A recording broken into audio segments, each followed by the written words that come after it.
irreversibles. RCR presenta al Foro Penal Venezolano en Aquí se habla libertad, con Alfredo Romero, director ejecutivo del Foro Penal. ¿Dónde están las mujeres de bien? ¿Dónde están esos hombres de fe? ¿Dónde están nuestros niños de amor que gritan y claman la verdad? ¿Quién para tantas balas del mal? ¿Quién para tanta arbitrariedad? ¿Quién para tanto odio y maldad? ¿Dónde están los soldados de paz? Por la vida doy la vida, por la paz doy amor, por respeto a la vida. Esta canción contra el terror, una canción contra el terror.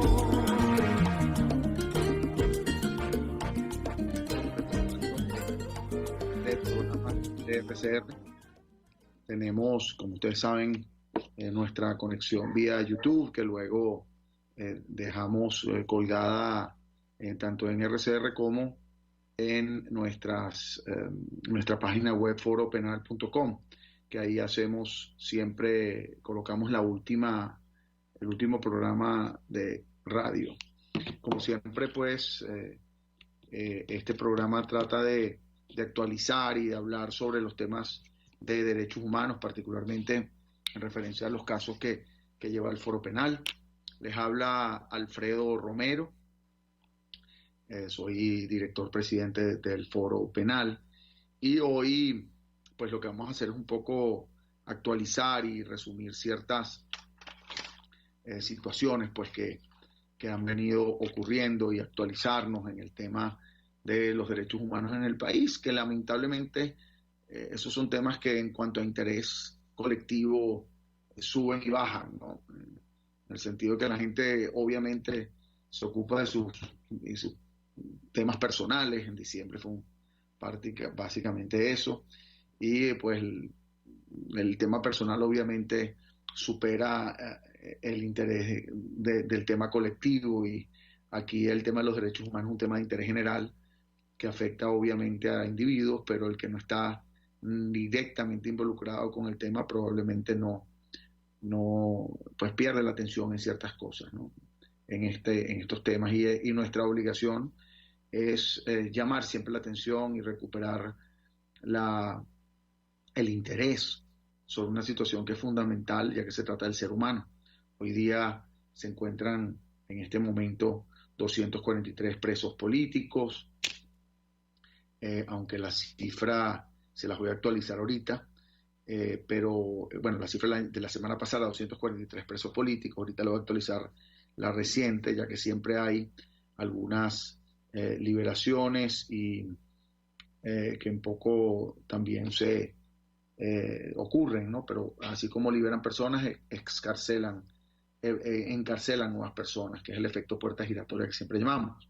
No, bueno, la actualización al 24 de enero de 2022 es 245 presos políticos, de los cuales tenemos pues el cuadro que sacamos regularmente, que lo publicaremos probablemente entre hoy y mañana, con la situación actual de los presos políticos y las cifras y el número de personas detenidas, tanto de mujeres como hombres, como diferentes profesiones, y el indicativo detalle sobre esta situación.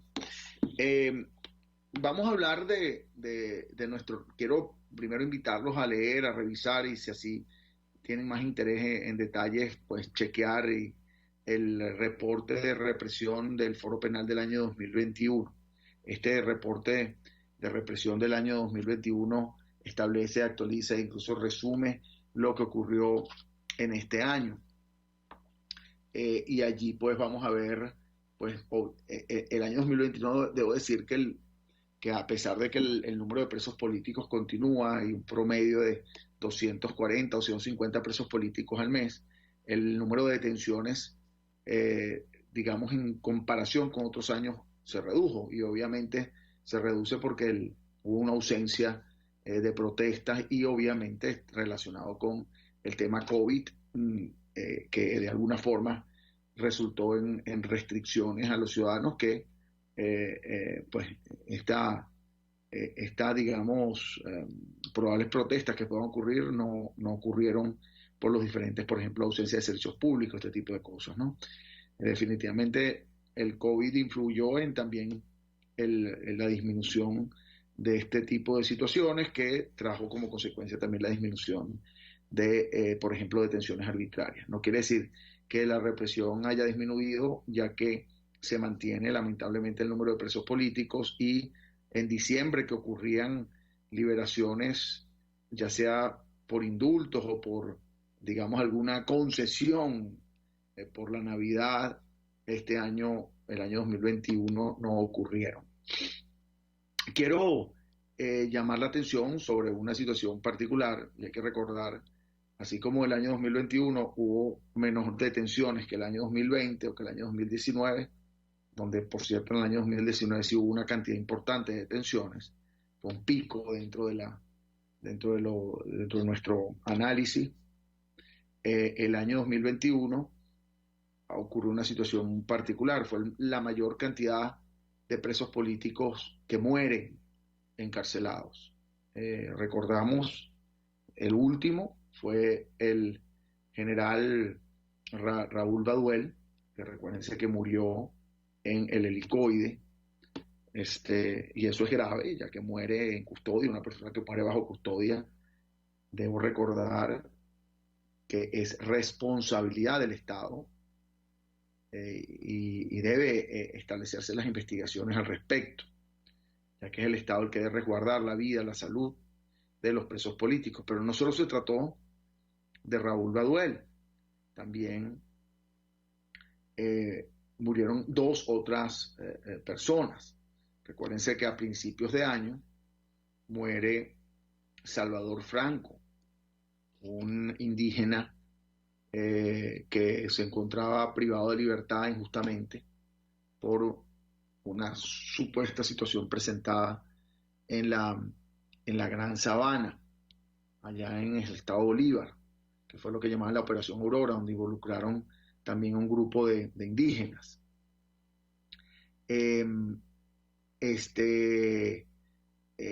Esto es grave, repito, ya que estamos hablando de no solo un preso político, y bueno, y sería uno mucho, si estamos hablando de 3 personas. Y repito que es la mayor cantidad de presos políticos que en un año mueren, ¿no? Hay que recordar que no solo se trata de estos 3, sino que son 11 el número de presos políticos que han muerto en prisión, al menos desde el año 2004. ¿Sí? Esto es, pues, muy importante y no puede dejar de hacerse referencia. Hay que recordar que no solo se trata de presos políticos que mueren, como el caso, por ejemplo, de Salvador Franco, que muere por situaciones que no están claras, pero supuestamente por tuberculosis, incluso desnutrición, sino también hay presos políticos que han muerto como consecuencia de acciones específicas, llámese tortura o llámese situaciones un poco todavía desconocidas claramente, pero responsabilidad directa de una acción, digamos, positiva, por decirlo de alguna forma, de algún funcionario, que es el caso, por ejemplo, de Fernando Albán, que ya incluso oficialmente se ha establecido que fue asesinado,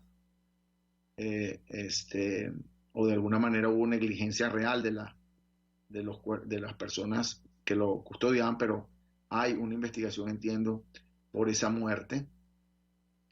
Y el otro es Rafael Acosta Arévalo.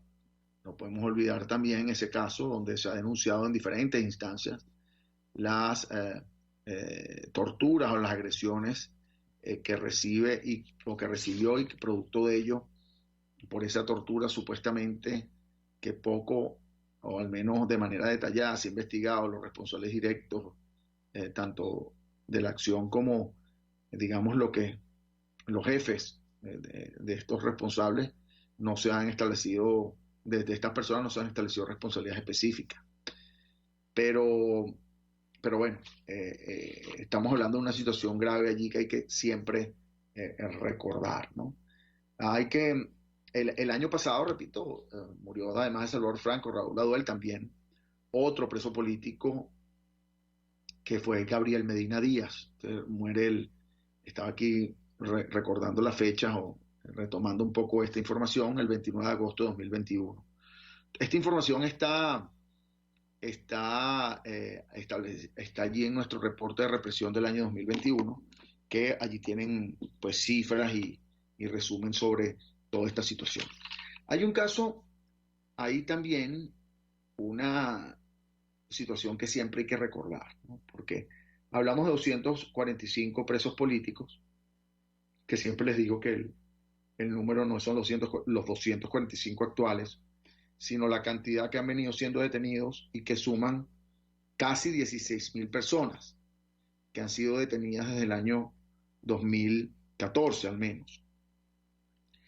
Pero también es importante porque dirán, bueno, este concepto de preso político pareciera pues que a veces confunde, que son personas detenidas arbitrariamente por algunas causas políticas, pero primero quiero decirles que no son políticos, no son dirigentes políticos. Si de los dirigentes políticos al día de hoy no hay ningún dirigente político realmente privado de libertad. Está el caso, digamos, lo que lo relacionan con un partido, con el Partido Voluntad Popular, que es Roland Carreño, pero la verdad es que es un periodista, no es un dirigente político conocido como dirigente político como tal. Pero ese sería en cualquier caso el único, si acaso lo relacionamos con algún partido político.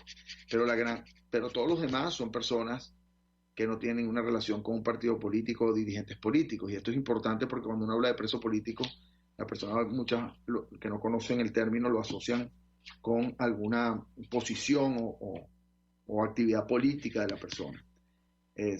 Más bien hay una gran cantidad de militares presos porque asumieron una posición o una opinión contraria al gobierno y están presos. Al día de hoy estamos hablando de 133 militares presos de los 245. Pero también hay estudiantes, también tenemos ciudadanos, amas de casa como Emirléndez Benítez, que vamos a recordar este caso, que simplemente por estar acompañando a su pareja, que estaba sirviendo de transporte para unos individuos que supuestamente están involucrados en este intento o este atentado que ocurrió allí en un acto pues presidencial, con supuesto dron, etcétera, por estar transportando a estas personas que supuestamente están involucradas. Ella también la involucran, pero no tiene nada que ver. Y así tenemos una serie de personas que son simplemente ciudadanos. Pero también tenemos, recordemos, en este caso no podemos olvidarlo, a un defensor de derechos humanos. Tenemos el caso de Javier Tarazona, que vamos a hacer referencia ahora más tarde a él, ya que en la discusión que se llevó a cabo hoy en la ONU, que es lo que se conoce como el examen periódico universal, o Universal Periodical Review, que es el UPR o UPR en inglés, o EPU en español, ahí se discutió y se hizo referencia a muchos países sobre la persecución contra defensores de derechos humanos, y particularmente allí hay un indicativo o una referencia que se ha hecho y se ha denunciado, que es el caso de Javier Tarazona, que se encuentra el día de hoy en el helicoide preso. Y estos son, repito, no es un activista político, sino un defensor de derechos humanos, así como otras personas, y se considera preso político porque la causa detrás de eso es una causa de persecución política. Es decir, hay un Estado que que encarcela a una persona injustamente o arbitrariamente con un beneficio político. Pero entonces, ese es un punto a considerar primero. Los presos políticos no son activistas políticos o dirigentes políticos, necesariamente. Pero más allá de eso, hoy día en Venezuela no hay un dirigente político o activista político, digamos, o líder político preso como tal. Esto es importante. Entonces, los 245 presos políticos son sociedad civil, básicamente. Segundo punto importante a considerar, digan, bueno, no, es que ellos están presos porque son responsables de un delito. Entonces, no quiere decir que no es verdad que sean presos arbitrariamente. Ese comentario, obviamente, lo hay de parte de los que los mantienen presos, ¿no? Excusándose o justificando la prisión en que supuestamente estas personas son delincuentes o criminales. Y allí la respuesta concreta es, bueno, obviamente hay que revisar el expediente y entender cada uno de los casos para saber de qué se les imputa y por qué no son responsables, pero más concretamente o más fácil o más específico es saber que de los 245 presos políticos, para que tengan una idea, solo 35 han sido condenados. Es decir, han tenido un proceso y han resultado supuestamente responsables de algún delito. Vamos a quedarnos primero con esa cifra, ¿no? 35 de los 245, ¿verdad?, han sido condenadas, es decir, un poco más del 10%. ¿Ok? Por un lado. Por otro lado, tenemos que si 35 solo han condenado, ¿verdad? Si solo 35 han sido condenados, tenemos entonces que 210 presos políticos de los 245 se encuentran en prisión preventiva. No son condenados, no son responsables de nada, sino tienen una prisión preventiva, quiere decir, previa a la condena. En muchos de los casos, ni siquiera han comenzado los juicios. No han tenido ni siquiera la oportunidad de saber de qué se les imputa o se les acusa formalmente. O de qué se les acusa formalmente. Pero más grave aún, 91 de esos 245 presos políticos llevan más de 3 años bajo prisión preventiva, es decir, sin condenas, y muchos de ellos sin juicio. Más de 3 años. ¿Y por qué es importante este periodo, este tiempo de 3 años? Porque el artículo 231 del Código Orgánico Procesal Penal, de la reforma del Código Orgánico Procesal Penal, establece un máximo, quiero decir máximo, no es que sea redundante, sino que incluyendo la extensión de un año, porque el máximo es 2 años, incluyendo una extensión justificada, excepcional de un año, el total que una persona puede estar bajo prisión preventiva es 3 años. Y tenemos más de 90 personas, pues 91 personas bajo prisión preventiva con más de 3 años privados de libertad. Eso es totalmente arbitrario. ¿Sí? La ley, el Código Orgánico Procesal Penal, obliga a que deben ser liberados estas personas o deben eliminarse las medidas de coerción personal. Y más allá, incluso, bueno, la prisión preventiva es la más grave porque la persona está detenida, presa, ¿no? Sin condena. Entonces, primero hay estos 91 que están privados de libertad. Después nos vamos a hacer referencia a algunos casos. Pero, por otro lado, el artículo 231 no solo se limita a la prisión preventiva, sino a la coerción personal, es decir, medidas de coerción, medidas de restricción a la libertad. Más de 9.000 personas desde el año 2014, que hay que analizar cada uno de los casos, se encuentran bajo medidas de restricción a la libertad, lo que se llaman medidas cautelares, ¿no? Y también les aplica exactamente el mismo criterio. Y muchos de ellos, si es del año 2014, tienen más de 3 años con esas medidas de coerción personal, que no es prisión de libertad, pero es, por ejemplo, prohibición de salida del país, obligación de presentarse ante un tribunal cada cierto tiempo, prohibición de salir de la ciudad en muchos casos, etcétera, ¿no? Concretamente, 9.423 personas se encuentran bajo medidas cautelares. Cautelares quiere decir de cautela dentro del proceso y superan los 3 años o 2 años. Vamos a continuar para luego concretar un poco algunos casos de los 91 que son muy graves, que se encuentran bajo medidas preventivas de privación de libertad.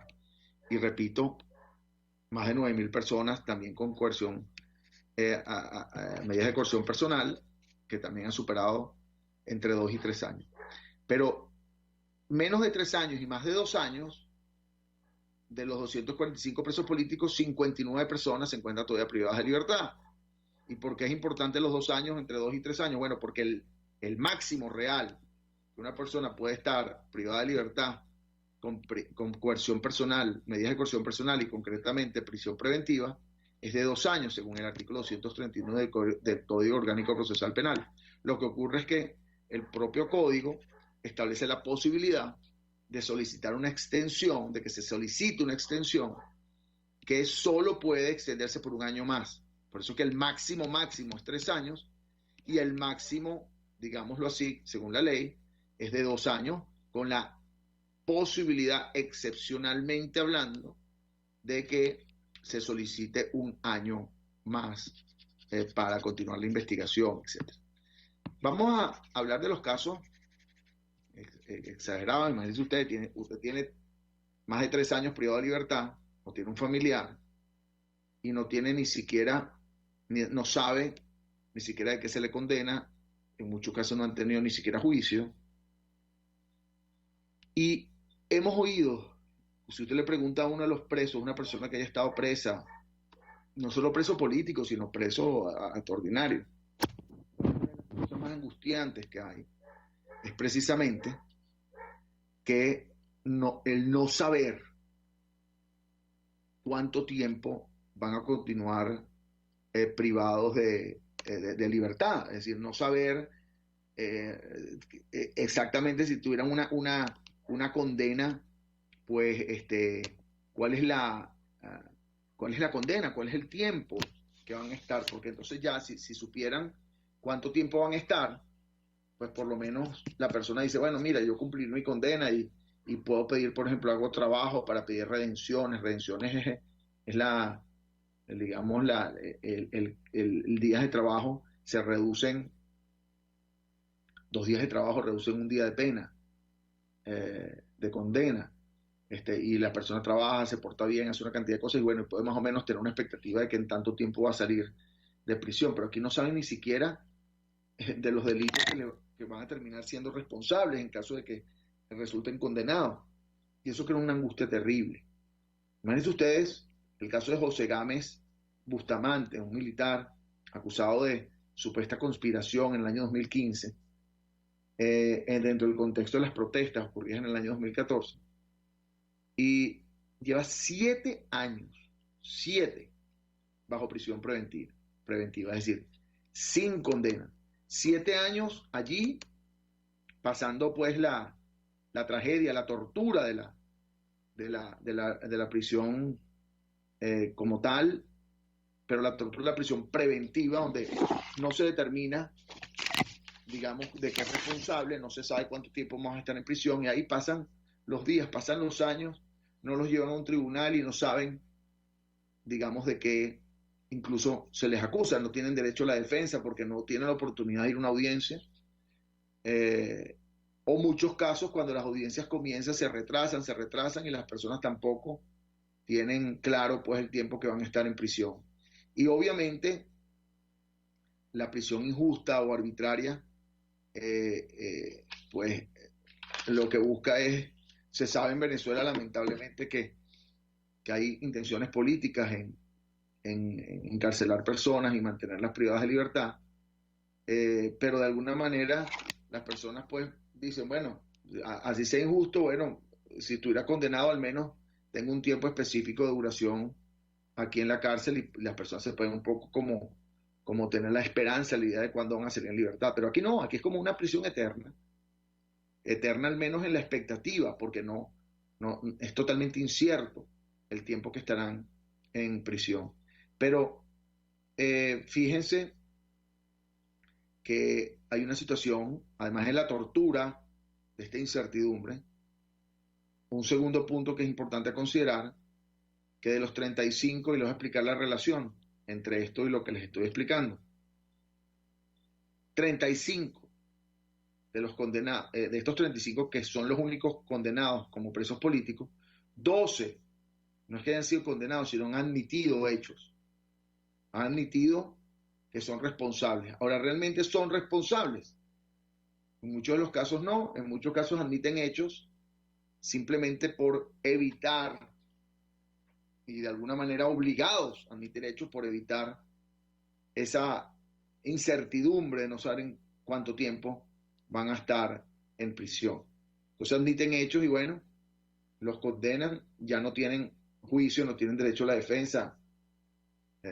Básicamente casi pues se le hace el favor a los funcionarios que ya no tienen que trabajar más ni siquiera, digamos, creando situaciones o buscando evidencias que en la gran mayoría de los casos no existen contra la persona, ya que la persona admitió hechos y punto. Bueno, esas personas lo hacen porque prefieren declararse responsables de algo que no son, o sea, declararse culpables siendo inocentes, solo por el hecho de por lo menos tener un tiempo específico que les, digamos, establezca por lo menos un camino, de saber si, bueno, ya yo sé que voy a estar tanto tiempo privado de libertad. Y eso es lo que regularmente debe ocurrir, es decir, si la persona en caso incluso de un criminal, que no son estos casos, responsable de un delito, pues la pena es el tiempo en prisión. O sea, pero tú no puedes mantenerlo en una, digamos, una prisión constante, digamos, eterna, sin tiempo específico. Y eso, lamentablemente, ocurre no solo con presos políticos, que las características en cuanto a los presos, digamos, con fines políticos, es más restricciones y quizás más intencionalidad en mantenerlos castigados por la situación en la cual están envueltos, pero también ocurren otros casos de presos ordinarios, de presos comunes que tampoco tienen condena y se mantienen bajo prisión preventiva. Vamos a hablar de otro caso. Hay mujeres presas políticas por más de 2 años, como el caso, por ejemplo, de María Auxiliadora Delgado Taboski. Es la hermana de un individuo que supuestamente estaba involucrado también en un acto, digamos, contrario a las leyes dentro del supuesto de este que llaman el atentado, qué sé yo.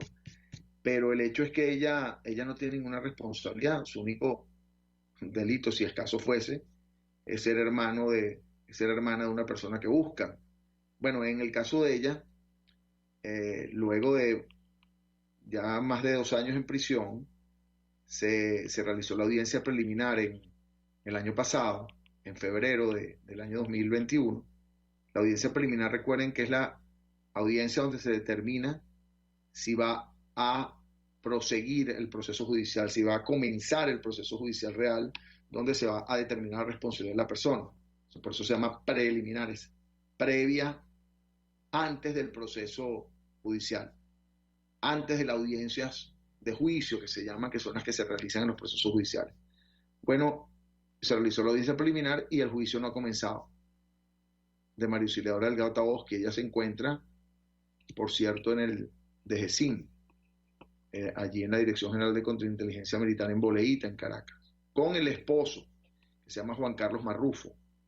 Juan Carlos Marrufo y ella están básicamente detenidos por la misma circunstancia, una situación, digamos, vamos a llamarlo así, de represalia contra un familiar, pero que ellos no tienen nada que ver. Y no hay nada en contra de ellos. Por cierto, ellos dos tienen también nacionalidad europea. Juan Carlos Marrufo es de nacionalidad, es doble nacionalidad, italiana y venezolana, y María Auxiliadora Delgado Taboski es de nacionalidad española y venezolana.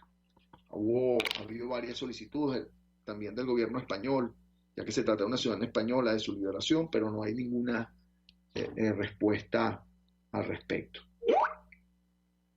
Bueno, tenemos que ir ya a un corte para continuar un poco el resumen. Vamos a hablar en la próxima sección de este examen periódico universal que se está realizando, que se realizó el día de hoy sobre Venezuela, al menos las intervenciones de embajadores. Voy a comentarles qué fue lo que ocurrió allí, ciertas intervenciones que se llevaron a cabo y bueno, y de qué se trata este examen periódico universal que se realiza cada 4 años en relación con diferentes países. Bueno, vamos a un corte y ya regresamos.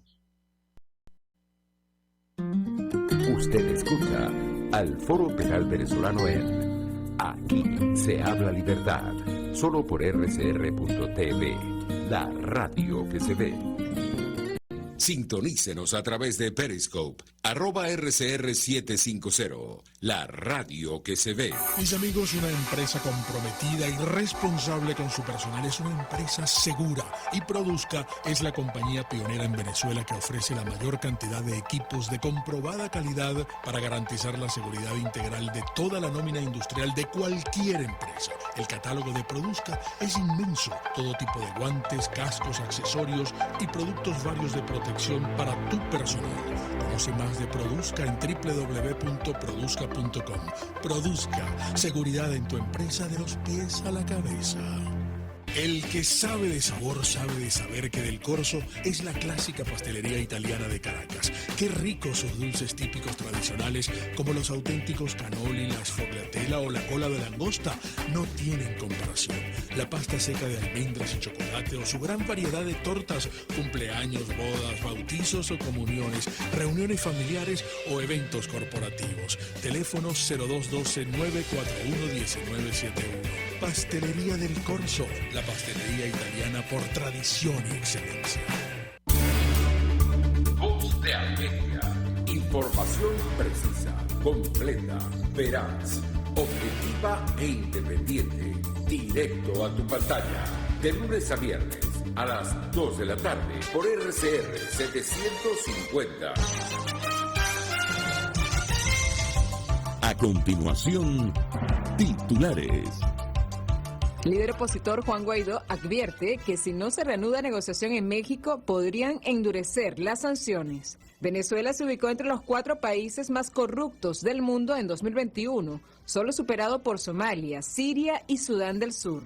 Ministerio de Transporte informó que a partir del próximo 1 de febrero, solo los transportistas que estén registrados en el sistema Patria podrán surtir combustible subsidiado. Más allá de nuestras fronteras, secretario general de la OTAN, Jens Stoltenberg, anunció este martes que tras cualquier agresión de Rusia contra Ucrania, tendrá costos severos para Rusia. Migración Colombia entregará más de 60.000 estatus de protección temporal a venezolanos. Y en los deportes, lista de 31 convocados a la Vinotinto por el técnico argentino José Néstor Peckerman, donde figuran los regresos de Salomón Rondón, Joseph Martínez, Jefferson Soteldo y Tomás Rincón, para los partidos contra Bolivia y Uruguay en las eliminatorias Qatar 2022. Hasta aquí los titulares de esta hora, les informó Helen Machado. Sigan con la programación de su RCR.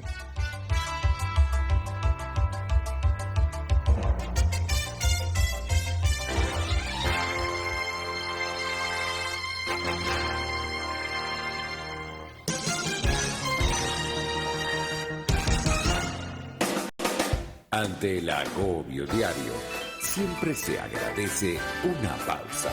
De lunes a viernes, Verónica Oliveros te trae un cafecito para el alma en Sin Estrés, la revista radial de Radio Caracas Radio, con música, cultura, salud, emprendimiento, terapia, astrología y más. Cada tarde a las 3 nos ponemos en modo Sin Estrés por RCR, la radio que se ve.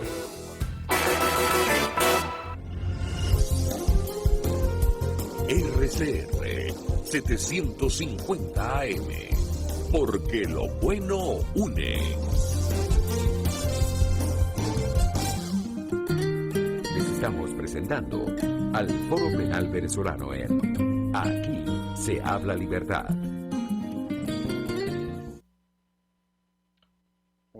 nuevamente por aquí Alfredo Romero, pues hablando pues de estos temas que para nosotros y para todos deben ser muy relevantes, que es el tema de la prisión política injusta, arbitraria, y de la situación de los derechos humanos en Venezuela. Quiero, antes de empezar a hablar del examen periódico universal, referirme nuevamente y recordar el caso de Javier Tarazona. Javier Tarazona es el presidente de la Organización de Derechos Humanos llamada Fundaredes, que venía trabajando en denuncias de violaciones de los derechos humanos, sobre todo en la frontera, de supuestos grupos irregulares, etcétera, que ellos han denunciado. E incluso realizaron denuncias formales ante la Fiscalía, Defensoría del Pueblo, y bueno, Javier resulta privado de libertad por supuesta instigación al odio,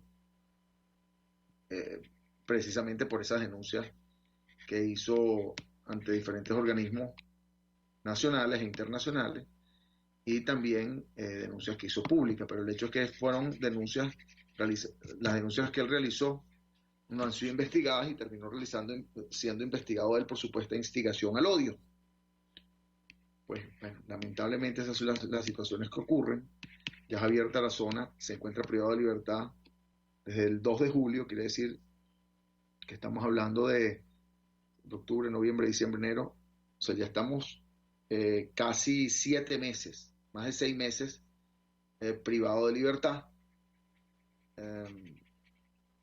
Ya se realizó después de mucho tiempo la audiencia preliminar, pero no ha comenzado el juicio. Y bueno, cuando no ha comenzado el juicio, él se mantiene pues todavía sin saber específicamente qué se le acusa, al menos formalmente, y qué evidencias se llevan o no. Porque una cosa es que se presenten pues una acusación formal de diferentes situaciones, pero donde se aleguen supuestas evidencias en su contra, pero al final no existe ningún tipo de conocimiento real de esas evidencias, ni se han podido contradecir las mismas por parte de la defensa. Bueno, ahí está Javier Tarazona. ¿Y por qué quiero hacer referencia a él? Bueno, es un defensor de derechos humanos que, en virtud de su actividad en la defensa de derechos humanos, como contralor dentro de lo que es la sociedad civil, que incluso nuestra Constitución no solo lo permite, sino lo establece, incluso hasta lo obliga, digámoslo así, fue privado de libertad. ¿Y por qué me hago referencia a él? Bueno, y por qué creo que es importante en relación con el tema que queríamos hablar, que es el examen periódico universal. Porque muchos embajadores ante la ONU de diversos países hicieron referencia precisamente a esta persecución contra activistas de derechos humanos. Y bueno, cuando se hace referencia a eso, sin especificar el caso, se está recordando, haciendo referencia, entre otras cosas, al caso de Javier Tarazona, que se encuentra privado de libertad. Pero además de Javier Tarazona, que se encuentra privado de libertad, se mantienen diferentes activistas con medidas cautelares y procesos pendientes. Primero, los dos otros miembros de Fundaredes, que es Rafael Tarazona y Omar de Dios García, quienes ciertamente se encuentran ya fuera de la prisión, fuera del encarcelamiento, todavía se encuentran con medidas restrictivas a su libertad. Y esto también pues, es lo que hace esa referencia cuando se habla de la persecución o las restricciones contra defensores de derechos humanos. También está el caso de la Organización de Derechos Humanos Azul Positivo, quienes pues también fueron privados de libertad a principios del año 2021 y se mantienen con medidas restrictivas a su libertad. Está el caso también de Orlando Moreno, activista, por cierto, del Foro Penal en el estado del Tamacuro, quien, bueno, ya no está coordinando el estado, ya no está directamente involucrado en esta coordinación, pero en su oportunidad fue también privado de libertad. Bueno, y así quería hacer referencia a ello porque, primero, ¿qué es el examen periódico universal? O lo que se conoce como el EPU, lo dirán EPU, o en inglés UPR. Son exámenes que se le hacen a países en materia de derechos humanos por parte del Consejo de Derechos Humanos de cada 4 años. Si ningún país está excluido de ese examen si es parte del Consejo de Derechos Humanos. le tocó a Venezuela, luego de 4 años, ser examinada nuevamente. El día de hoy hubo las intervenciones de embajadores, diferentes organizaciones de derechos humanos presentaron sus reportes y sus informes sobre la situación que vive en Venezuela, y en los países dentro del Consejo de Derechos Humanos, que su función es precisamente que resguardar los derechos humanos de todas las personas en el mundo. Recuérdense que el Consejo de Derechos Humanos, es decir, así, la máxima instancia multilateral quiere decir constituida por diferentes países en el mundo que conoce en materia de derechos humanos. Y bueno, allí se encuentran países que, una de las críticas es que dentro de la organización o dentro del Consejo de Derechos Humanos hay países que a su vez violan los derechos humanos. Bueno, como el caso de Cuba, que es conocido por también la prisión política y persecución, etcétera. O Rusia y otros países. Bueno, Egipto ha sido parte, que también es un país que viola los derechos humanos, por ejemplo, así se ha planteado. Digamos, para decir, porque no se trata aquí de lo que quieren plantear muchas veces retóricamente, que si la izquierda o la derecha, no. Aquí no hay ideología para violar derechos humanos. O sea, la única ideología del mundo, de todos los países, debería ser que el respeto a los derechos humanos es la base esencial. Seas, digamos, un país con inclinación, o un gobierno con inclinación de izquierda, o con inclinación a la derecha, o como lo quieran plantear, que yo a veces, esos términos a veces no los entiendo, porque se utilizan bien retóricamente como para lograr votos en un momento determinado. Pero aquí lo que todos los países deben coincidir, y ese es el tema fundamental, es el respeto a los derechos humanos y la calidad de vida como la base esencial del desarrollo de la persona y el desarrollo de los países. Pero el hecho es que dentro de la Consejo de Derechos Humanos hay países tanto de izquierda como de derecha, si podemos calificarlos así, dependiendo de la posición que tomen, que violan derechos humanos. Pero eso es la crítica en muchas ocasiones, pero bueno, ahí están. Todo ese grupo de países que constituyen el Consejo de Derechos Humanos y que forman parte de esta evaluación que se realizó hoy en relación con Venezuela. Vimos varias intervenciones, unas respaldando la posición venezolana, otras recomendando cambios en virtud de diferentes graves violaciones a los derechos humanos. Lo que coincidió y lo que vi repetidamente en muchas intervenciones es precisamente el llamado, la recomendación de respetar a los defensores de derechos humanos. Y eso se repitió constantemente, lo que quiere decir que hay una preocupación en cuanto a esta situación, y particularmente se sobresalta la misma por la prisión, la continuación de la prisión arbitraria en el caso de Javier Tarazona. Se hizo referencia también a la detención arbitraria de personas en términos generales. Se recomendó por parte de diferentes países pues no continuar con el esquema de detención arbitraria, evitar las torturas, las ejecuciones extrajudiciales. También se hizo referencia a la protección de los menores, y se habló también de la migración y del tráfico de personas, porque varios países hicieron referencia a la preocupación que hay en cuanto a la cantidad de inmigrantes venezolanos, que ya superan los 6 millones de personas, y allí hay una situación también de tráfico de personas, de agresiones. Por el lado del gobierno venezolano hubo también la intervención y toda la posición del gobierno, que se hizo referencia también a la migración, establecen que la responsabilidad no es del gobierno como tal, sino de las sanciones impuestas, particularmente por potencias como los Estados Unidos o la Comunidad Europea, y justifican, digamos, esa inmigración de personas, esa cantidad de personas que se van, la justifican en virtud de esas sanciones internacionales que tiene Venezuela. Y bueno, no vamos a caer aquí en discusiones sobre esas posiciones, que cada quien tendrá su posición al respecto, de que si las sanciones fueron antes o después, y si la crisis venezolana fue realmente consecuencia de las sanciones o consecuencia más bien, por ejemplo, en muchos casos, de la persecución política, la situación política, la crisis social y económica que es incluso previa a las sanciones. Pero bueno, sin caer en eso, el hecho está en que siempre pues lo que se justifican cosas, se trata más que de resolver los problemas, es de justificar lo malo. Y eso lo he visto yo constantemente. En vez de hacerse responsable directo por violaciones de los derechos humanos, pues no, mire, es que antes, por ejemplo, me recuerda, no, bueno, pero había comentarios como, bueno, pero si aquí también se violaban los derechos humanos antes. Entonces la justificación era, no, es que antes perseguían los gobiernos anteriores a personas y persiguieron a X, a Z. Y yo decía, bueno, está bien, pero eso está malo, si los perseguían y había detenciones arbitrarias. El hecho es que no continúe y no se repita. Tú no puedes justificar que ocurrió antes algo para hacerlo nuevamente cuando tú eres el que tienes el poder. Como me ocurrió a mí, yo también lo hago, ¿no? Eso es obviamente absurdo, ¿no?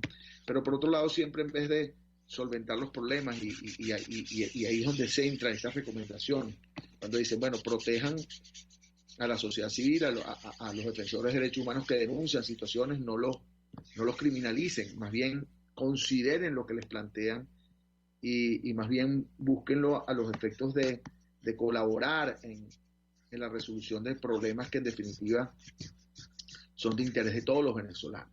Porque la detención arbitraria, el que el sistema de justicia funcione como arma de persecución política y que no sea independiente en sus decisiones, afecta a todos los venezolanos, incluso a los que tienen el poder. Porque cuando pierden el poder, como ha ocurrido, pasan a ser víctimas del mismo sistema que ellos establecieron, ¿no? Fíjense, en el caso de la fiscal anterior, ella, y vamos a ser claros, pues fue parte de muchos esquemas de persecución política de personas, de muchas víctimas, y hoy día es víctima también de esa misma persecución que de alguna forma, cuando ella impuso contra algunas personas inocentes. Y así ocurre con muchas. Entonces, el tener un sistema de justicia independiente protege a todos, tanto en el presente como en el futuro, para que no seas tú esa misma persona víctima de la misma persecución que ellos imponen. Y bueno, ese es básicamente lo que de alguna forma resume estas recomendaciones que han realizado los diferentes países en el Consejo de Derechos Humanos en virtud del examen periódico universal que se realizó o que se expresó hoy, o que expresaron sus opiniones y sus recomendaciones varios países el día de hoy. Bueno, y esa básicamente es la situación. Yo quiero ya, que nos queda poco, a ir a la máquina de la represión para hacer el resumen de los diferentes casos y las cifras que creo que es siempre importante recordar. Vamos a darles un tiempo para que se vayan preparando para la máquina de la represión. Y bueno, vamos entonces a la máquina de la represión. La máquina de la represión. Como les decía, el día de hoy hay 245 presos políticos, de los cuales 232 son hombres y 13 son mujeres. Hay 133 militares, 112 son civiles. Hay que recordar que desde el año 2014 ha habido 15.753 encarcelaciones, pero también ha habido 15.511 excarcelaciones. Se produce lo que es el efecto puerta giratoria, ¿no? El foro penal, solo el foro penal ha atendido y ha logrado o ha participado pues para lograr la libertad de más, al día de hoy, de 12.000 personas. Esa es una labor que hay que recordar de ese equipo del foro penal, que siempre agradezco, esa cantidad de abogados y activistas, tanto nacionalmente como a nivel mundial. Mando un saludo, por cierto, por ser el primer programa del año, a los o por lo menos el que yo estoy participando, a todos los coordinadores a nivel mundial, en los Estados Unidos, en Miami, Munira Muñoz, Ana Viloria en Houston, Munira, que es la coordinadora de los Estados Unidos, un gran abrazo a ti y a toda la familia, sé que están siempre pendientes de este programa, nuestro coordinador en los coordinadores que hay en diferentes países, entre ellos también tenemos en Colombia, en Holanda, en Noruega, está Sonia, tenemos también en Madrid, en Barcelona, en España. Bueno, a todos estos coordinadores, que por cierto vamos a hacer una reunión vía Zoom en pocos días, les mando un gran abrazo y agradecimiento a todo el equipo por siempre estar allí pendientes y sobre todo por la recolecta de regalos que fue súper exitosa en diciembre y que ayudaron a muchos hijos de presos políticos, a niños que tienen esa tristeza de tener a sus padres, a sus madres presos, pero que de alguna manera les llegó este detalle, este regalo de ustedes, de todos ustedes que de verdad son una pieza esencial de nuestra organización. También a los coordinadores nacionales en todos los estados del país y a todo el equipo de defensores activos, coordinadores de defensores activos. Les mando un gran abrazo. Ya Jesús Marcano está activado, que por cierto a muchos le ha dado ya COVID y han salido, gracias a Dios. En el caso del abuelo Jesús Marcano tuvo COVID, no sé quiénes lo conocen, no sé si lo sabían, pero ya está recuperado, ya está otra vez en sus funciones. Bueno, y yo tuve COVID, por cierto, ya me ha dado 2 veces. En diciembre lo tuve nuevamente y bueno, ya estoy obviamente como bien recuperado, incluso teniendo mis 2 vacunas y todo lo demás, pero bueno, así es este Omicron. Cuídense, y como repito, les mando un gran abrazo a todos los coordinadores y a todos los que están pendientes de esta situación. Igual hay que cuidarse, pero bueno, pero seguir activos y recordando a las víctimas, que son esas personas que están esperando muy ansiosamente ser recordados, porque como dice Gonzalo Iñón, no hay peor castigo para un preso político que el olvido. Y bueno, culminamos. Muchas gracias a Radio Caracas Radio, Catherine Manzano en la producción, agradecido. Feliz año, Catherine, los mejores deseos para ti y tu familia. Willy Sarcaya también, los mejores deseos. A Jaime Nestares, que no he podido conversar con él, le mando un abrazo también. Feliz año, los mejores deseos. José Gregorio González, creo que está en los controles. Un abrazo también a ti, familia, y tu familia, y a todos ustedes de Radio Caracas Radio también, que a pesar de las restricciones, estar fuera del aire, y siguen manteniéndose aquí por esta vía, y a pesar de las violaciones a la libertad de expresión, siguen manteniéndose allí firmes. Son un ejemplo de mantenerse y de constancia, compromiso, convicción y corazón, que son nuestras 4-6. Terminamos con nuestro lema, que siempre recordamos y pedimos a todos que repitan después de mí. No hay que hacer justicia por propia mano, pero está en nuestras manos que se haga justicia. Muchas gracias. RCR presentó al Foro Penal Venezolano en Aquí se habla libertad.